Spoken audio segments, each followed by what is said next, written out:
Well, well, well, look who we have here. We got Big Papa Butch Nieves checking in, making Hmm. sure that we're still doing the right thing, always involved on social media. And you actually popped in a couple of times to boot camp. And yeah, no matter what, your presence is always felt. So, Big Papa, how are you feeling? Well, as your presence is always felt, the Brolic One, the genetic jackhammer, Derek, the Brolic One Batista is right here. Yeah. So first, let me tell you, I don't feel like Big Papa. I feel like just Papa right now. That I could tell you. But all in all, I got to say, listen, after the back surgery that I just had, the first week was brutal. I'm not gonna fluff it. I'm not gonna make believe that it was easy. It was definitely not easy. It was definitely very difficult. But that was the worst of it. Every day we got 1% better, and that continues on till today. So far, so good. Now, what did the your surgeon who what is your surgeon's name? Dr. Ellis.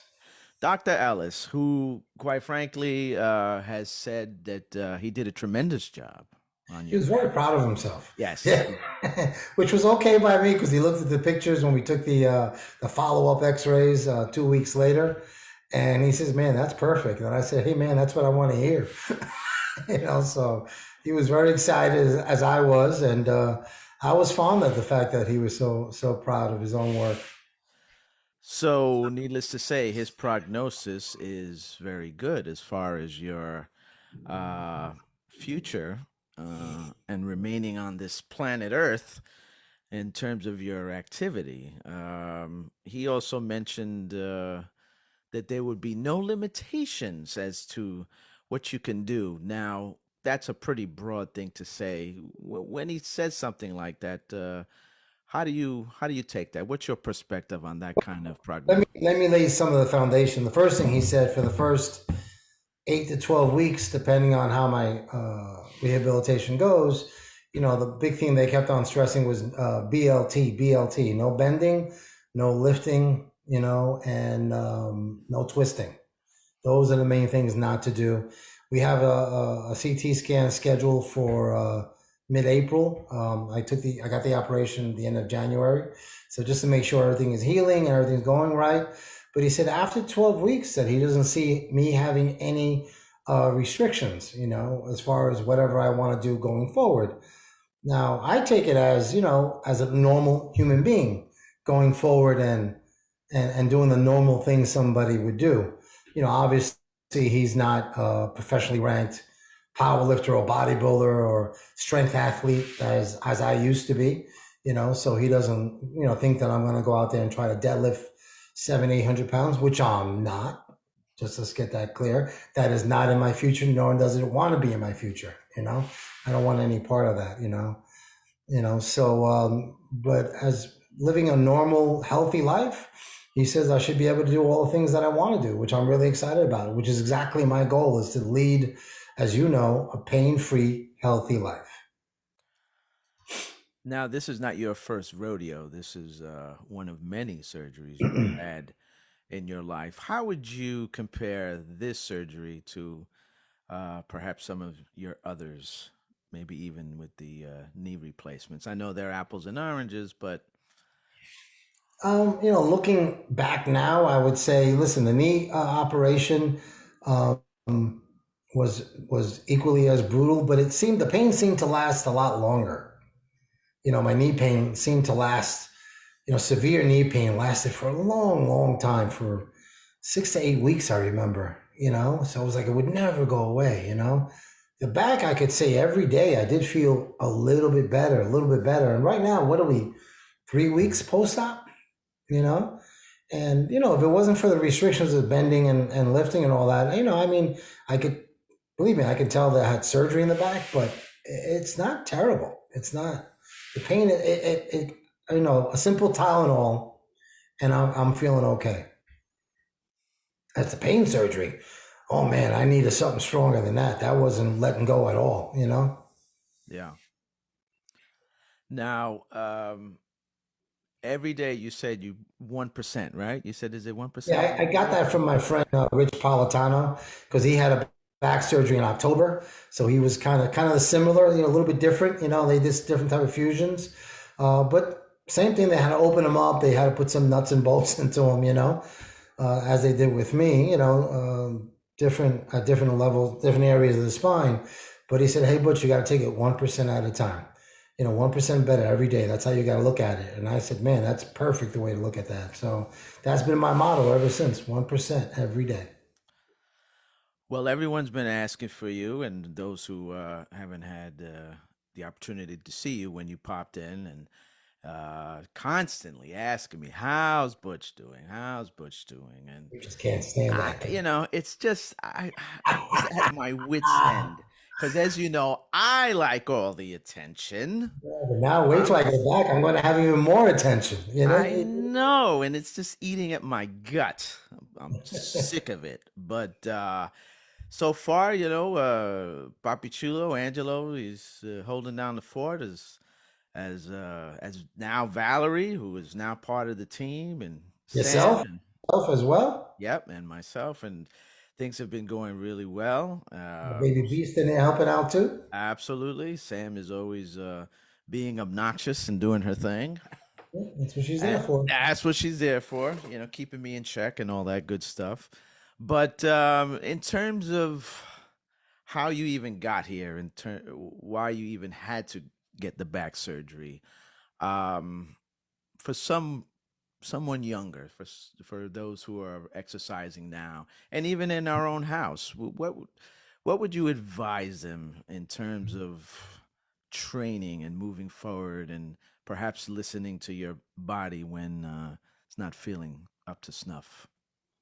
Well, let me start with this. There's different reasons why people get back surgery. There's 20-year-old females that have gotten back infusions. Because arthritis creeps up at different points in your life. There's so many different reasons why. So there's a lot of things that can happen normally. That, or I don't know if normally is the good word, but that could happen to you that would cause you to get this kind of surgery. you know, I'm thinking as my doctor's thinking of all the years that I trained super, super heavy and put my body under a super heavy load. Now, you know what I've always said: what makes a champion breaks a champion. You True. always want to train harder than the next guy. You always want to do it better than the next guy, and you always want to do it longer than the last guy, So I think that was my problem, that, while I trained heavy and, 700-pound squats and the crazy deadlifts and all the heavy training, I put a lot of pressure on my spine. Um, but I think once I stopped competing, I kept training really heavy. And then at that point, I also added jujitsu. I started doing Brazilian jiu-jitsu and competing a little bit. And I used to train really hard at the time. We would, almost every night we would spar really heavy. And I think that combined with my heavyweight training and then doing that late into my 40s, I think that was a recipe for disaster for where I'm at now. So I'm paying that price now. Knee replacements, back surgery. I had four anchors put into or three anchors, sorry, into my shoulder. Tore the rotator cuff completely. And these are all injuries of, over excessive use and pushing the body, which is, listen, I chose that path and I wanted to be the best of the best. And, the question you're going to ask me next is, was it all worth it? And after I heal, I'll say yes. Right now, when I'm fresh out of surgery, I will say no. So it all depends. But going forward, like, the advice that I give my son is to train hard, but train smart. Let your body recover. Don't do too much weight too soon, and space it out. And the recovery, make sure that's a big part of your training and your nutrition, of course. You know. As we're recording this, it's February 20th. I know you had the surgery just a little over 3 weeks ago. Where do you think you'll be in May, June? What does the doctor say Well, that? I think June is my date where I'm back to normal living. and hopefully I would have had a month of training and working out. Like right now, what's really bothering me is I really can't do much physically, other than walk, and it just seems so minimal. But I know how important walking is right now. But I'm not doing any kind of lifting whatsoever. I can't do anything. The doctor instructed me not to lift more than 5 pounds, which is smart for any surgery that you do. You know, you got to let the body recover. As you know, you had hip replacements, and it takes you close to a year before you feel almost normal again, Yep. Sounds, before yeah. you don't think That was about the that was my surgery anymore. experience. Right. So same thing with my, even though, my back will heal according to the doctor in 3 months time, and he says after that you won't have, but I pretty much expect it's going to take me a full year before I feel 100% normal. So going forward, I have a strategy already planned in my mind, which I might have to change as we go through it, knowing that okay, this is not working because I feel this pain or I feel this discomfort, and my training is all about, or it's going to be all about living pain free and just getting in the best physical shape that I can at my age and my stage of my life where I am right now. It's not about ego. I tell all the guys, leave your ego at the door, and the women, because they come in wanting to lift more and, Oh and, yeah. and do more, so, it's about training smart, train hard. This doesn't give you an excuse to backpedal and do nothing. You're training hard, but you got to know, listen, as hard as you train, you got to rest hard too. Got to get your sleep in, you got to hydrate, you got to get that protein in, super important. So all those things are really, you got to put a plan together and work towards it. When you're finally pain free, like when that day finally comes and you've kind of adjusted to that fact that wow, I'm feeling no pain. Uh, what's one of the things you would like to do first? Like what would Butch Nieves want to do, knowing that he's not going to be in any discomfort whatsoever?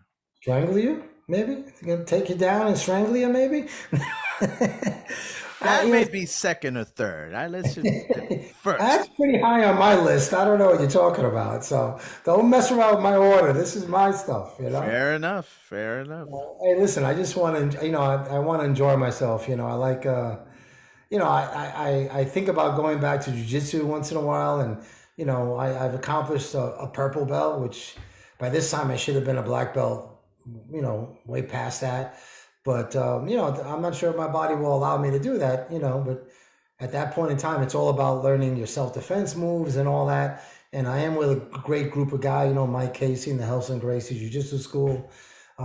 I So know your buddy Dante is just licking his chops to get you back on the mat. He says it every time. He's counting the days until you yeah. walk through that door again.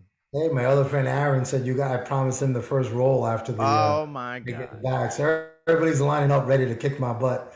But the good thing about it, these are guys that I can trust. So I Right. know nobody's going to try to hurt me or do anything,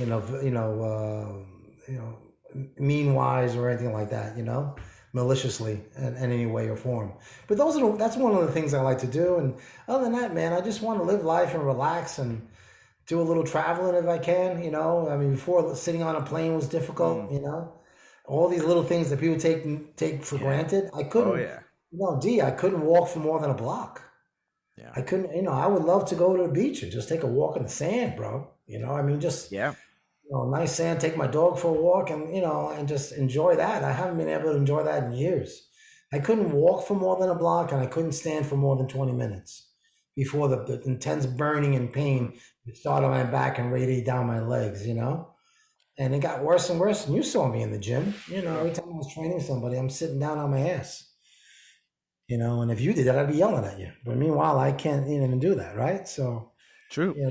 I just, want to be pain free and feel good. That's it. That's the main thing. Well, I can tell you this. I remember when I had my hip replacements and when I finally healed, and it took a while to absorb the fact that there was no pain. It was incredibly bizarre. And but once I was able to grasp that and go, okay, this is how it is now, then pew, I was off to the races, baby. It's a Yeah, and I wonderful know, like I've feeling. had it with my knees and my shoulder. Like one day you wake up and you're doing things, then you realize, oh. there's no pain. Right. It just goes away, and you just feel better. And then you have to build your confidence because you're still a Yeah, little nervous about it's doing true. stuff. Mm. You got to build that confidence. You're not ready just to dive in right away. So you just want to see how things are feeling, and you realize, wow, this is good, and you're sleeping well and you're eating well. So, like I said, after once the doctor gives me an okay, is I'm eating healthy now for the most part. I'm following my 80-20 rule. 80% are really, really healthy. Actually been doing a lot of plant-based stuff just to clean my body out and clear it as much as I can. And, once I'm able to lift a little weights, I just want to pile on eat some good quality protein, do some simple basic exercises that help me strengthen my core, my back, and overall. And, still got a little bit of ego. Still want to look halfway decent, I don't want to look like a dilapidated old man for sure, and that's it. I can tell you this though, I've done a lot of research, you sit on the couch all day and I'm watching a lot of videos, and you got a lot of so-called fitness experts out there, and they say that following the science seems to be the new term today. Following the science, and I don't know what kind of fucking science they're following, because they're advising people to do deadlifts and Wow. heavy squats, and I'm like, are you lost your mind? Did you lose your mind? I mean, how much compression there is on the spine. And then besides that, like I have my fusion on the L3, L4, L5. What about the rest of the spine? Mm. What about well, now the rest of the spine is going to take on all that compression if I start squatting again. Listen, right here now, you can separate this little clip right now. If you're probably over 50, I don't believe you should be doing any heavy barbell squats. You shouldn't be doing any heavy barbell deadlifts. You shouldn't even be doing any heavy barbell bench presses. You can maybe alternate them with dumbbells, with the trap bar that we use, certain things like that. I think those are much more joint friendly to your body. But in your 50s, unless this is your thing and you need to deadlift for whatever reason, you're going into a competition and that's your do or die kind of thing. But if you're looking to be healthy and pain free, no squatting, no deadlifting, no bench pressing. There's a lot of alternatives that give you much more bang for your buck, and the other ones are just for the amount of benefit they give you. The risk ratio is just way too high, and that's my opinion for training people for the last 40 years. All right, that's all I got. It's not science based. It's just my opinion. A lot of trainers will have an argument with it, and that's all good and well. But I just see too many people get hurt and not live a quality of life because they want to squat 10 more pounds.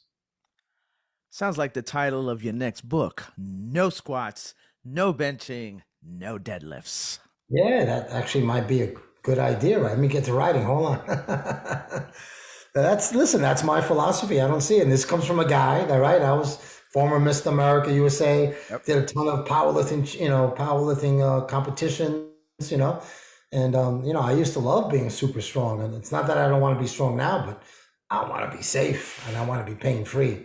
It's not worth, going out there and risking my back and my hips and my knees over a heavy squat. I just leave your ego at the door, gentlemen and ladies. Pain free power, right? Hey, that pain-free power. There's the title, pain-free power. That's the title of the book right there. All right, just make sure you give me the credit, all right? I'll give you the credit, D. I'll give you the credit. I just keep the money. I'll give you the credit. Son of a bitch. All right, my brother. I just wanted to check in with you, and I want to throw this out there so that people can see you. I appreciate it, and I appreciate all the love that was sent to me, all the texts and all the social media posts that everybody made and reaching out to me. I really appreciate it, and it means a lot. It makes you feel stronger and makes you feel not alone, because sometimes you're sitting here by yourself and that pain is creeping up, and it's good to get a message and say, hey, I'm thinking about you. If you need anything, give me a call. That feels great. All right, Big Papa. See you at the boot camp, and I'll see we'll you, my do man. another one of these real soon. And people seem to dig it, especially me. So it's all good. It gives us something to do. Gives us something to do and to stay out of trouble. There you go, man. Pain-free power. Pain free power, baby.